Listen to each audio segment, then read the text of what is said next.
Okay, hi everyone. My name is David.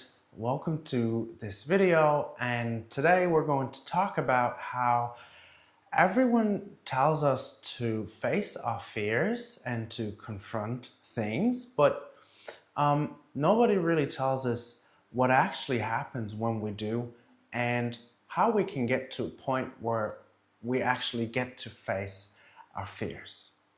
So that's what we're going to talk about today.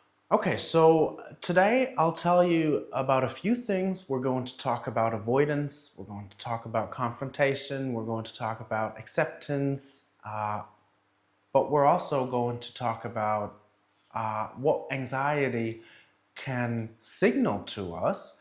And I'm going to give you a little analogy, a little narrative, a little story, so that you can better understand where I'm coming from. The first thing I would start with is avoidance. And so one thing to understand about avoidance is that whenever we talk about it, we're also talking about anxiety or something similar to that, like uncertainty at least. So we expect something that feels negative and we don't want the negative feeling, so we'll just avoid it. Like one form of regulation is simply never going anywhere where you're anxious. And also I'd say that, avoiding things is nothing to be ashamed of. It's sort of the initial thing that we do. And the crux about it is that it works. It works really well. Like as soon as I go away from something that scares me, the anxiety is gone. Like I feel okay straight away. And so that's the good thing about avoidance. But unfortunately, there's a cost that comes with avoidance, and this cost, unlike the benefit, doesn't show in the short term, but it shows in the long term. And so the cost that it brings is that you simply never see, you never get to see, and you never get to experience what would have happened if you did it anyways. Like, if you have a negative expectancy about the outcome of a situation and then you don't go there, you never get the chance to actually prove to yourself that you were right, or maybe that you were wrong. And so we come to confrontation. And so the opposite of avoidance, of avoiding something, is that you can confront it. But most of the people actually battling with anything that they're afraid of are probably saying like, David, what the heck, what are you talking about? It's so hard. It's really what I'm avoiding. And now you're telling me I'm supposed to like go through it. But yes, exactly, I am. And I do so because the great thing with confronting something, even though in the beginning, it's much harder. If you avoid something, you don't need to go through that initial negative feeling, but in the background, slowly and quietly, it grows, your anxiety.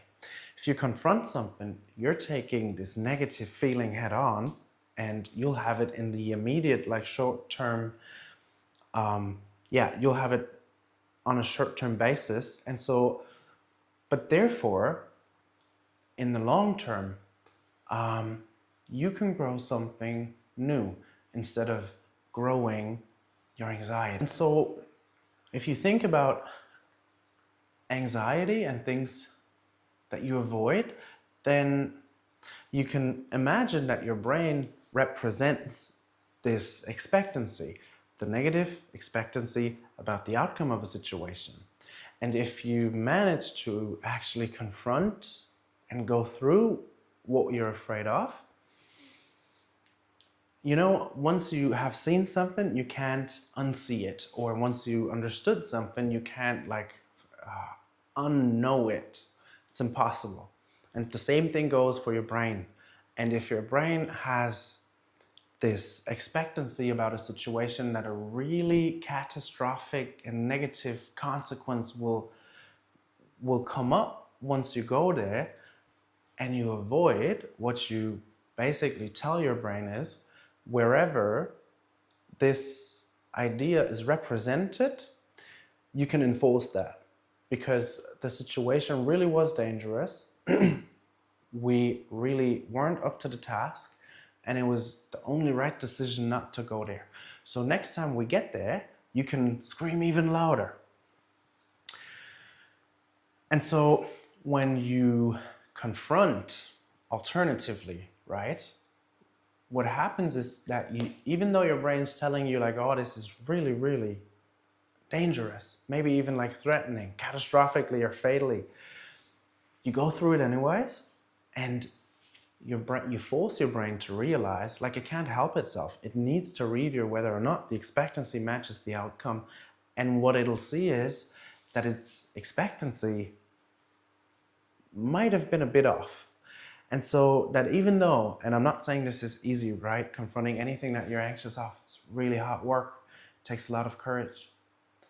But when you go through that and you realize like, hey, even though it was really, really tough, really hard, it took me a lot, I managed to go through it.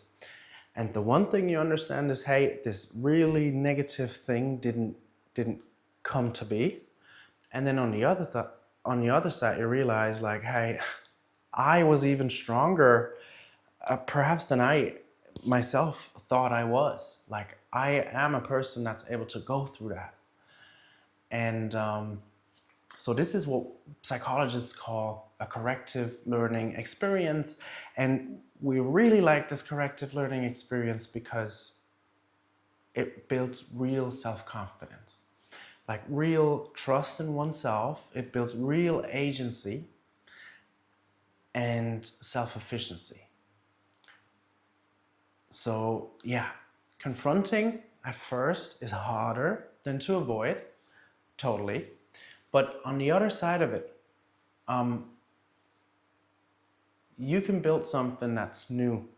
I said it already, instead of something like your anxiety, like that's built on your belief rather than on your experience. And so we talked about avoiding and confronting. And so now to say like, hey, you should confront the things that you're afraid of, and like, instead of avoiding is easier said than done. So there's a bridge over which you can come from avoiding to confronting things you're dealing with, and that is acceptance.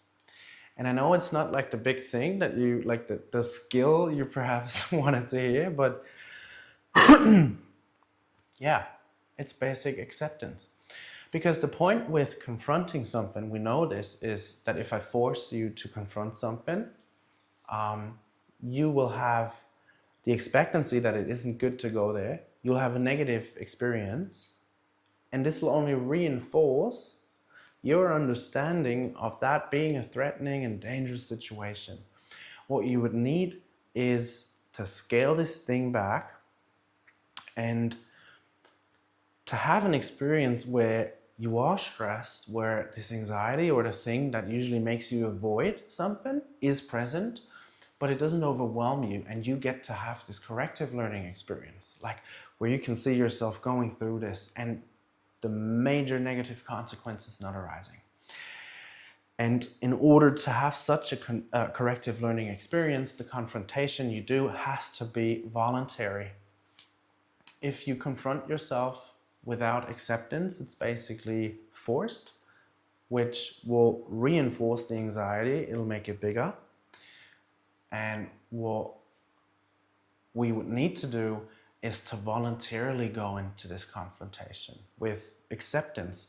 And this acceptance is against or for the immediate negative affect that I will feel going through this. It will not feel nice. And that's what I need to be okay with, because I kind of understood, like, there's much more to me, there's much more to this than how I get to like think about it and like, yeah, fantasize about it. Like, there's much more to me than I know. So now we talked about avoidance, confrontation, and acceptance. And now I want to talk to you about anxiety as a signal. Because once you manage to hold out this negative feeling, to be kind of okay with. You don't need to like it or, but you just need to be okay with it for a while. And if you get to be okay with that, and you can actually look at your anxiety or your fears or your uncertainties and you can listen to them, then what happens? It changes. It doesn't like go away or leave you alone. It'll still, you'll still battle with it. But the more you look at it, the more you listen to it, it'll show you something. And it'll show you where something lies for you that's meaningful to you, right? Like, anxiety doesn't come from nowhere. Anxiety always sort of governs a space that's meaningful to the one who is anxious. And you could kind of say the more meaningful something is, the more suffering we would experience if we lost it, and therefore the more anxious you would react. And so I think that's quite a different picture of anxiety than what we usually find. Here, anxiety isn't an enemy necessarily. Anxiety still isn't something that's nice, but it isn't an enemy.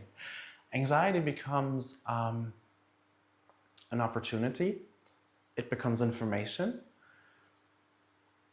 and maybe even something like a teacher. For psychologists, there are two types of suffering. There's what we call natural suffering and avoidance suffering. And I want to tell you a little story about this. So imagine Anna. Anna is a woman, and she's walking home. On her way home, she finds a little butterfly.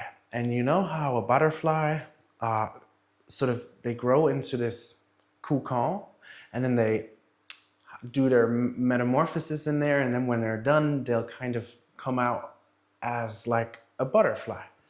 And so Anna walks by and she sees this beautiful butterfly, and she's just about to like fight its way out of the cocoon. And so Anna, very compassionate, she thinks like, man, I'm gonna help the little fella. And she cracks open the cocoon so the butterfly can come out easily, and out falls like a maldeveloped or underdeveloped butterfly. Its wings are underdeveloped. The butterfly cannot fly. And this is what Anna didn't know. She didn't know that the growth of the butterfly's wings was tightly connected to its kind of fight to get out of this cocoon. And so now, this butterfly's fight to get out of this cocoon is what we call natural suffering. With every developmental task, with everything we need to endure and incorporate, there's a price we pay.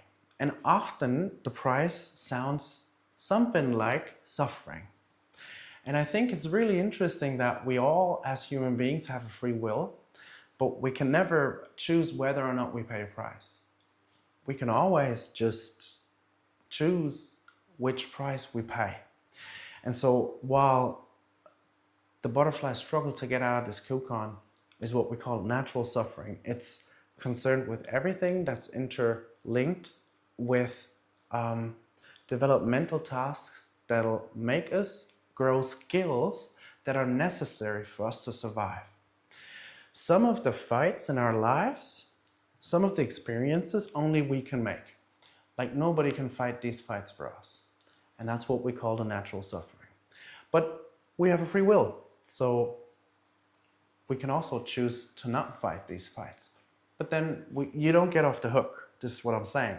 You'll suffer differently, like the butterfly who's now not able to fly, and every time he'll be hungry or thirsty, he's confronted with his suffering because he got to avoid his natural suffering. And so I think if we look at this story and we think about ourselves where perhaps we chose to not go down a path that because it was hard, because maybe we were uncertain, we didn't know better. and how this led to like different consequences. So my point is why I tell this story is that I want to show to you guys that suffering is kind of, and also that which goes along with anxiety, it's kind of a part of life, and we don't get to choose whether or not we pay that price. But you now know that there's two types of prices that you can pay, and you get to choose which one that is. To end this video today, my message at its core is anxiety is not your enemy. It's nothing you need to get rid of.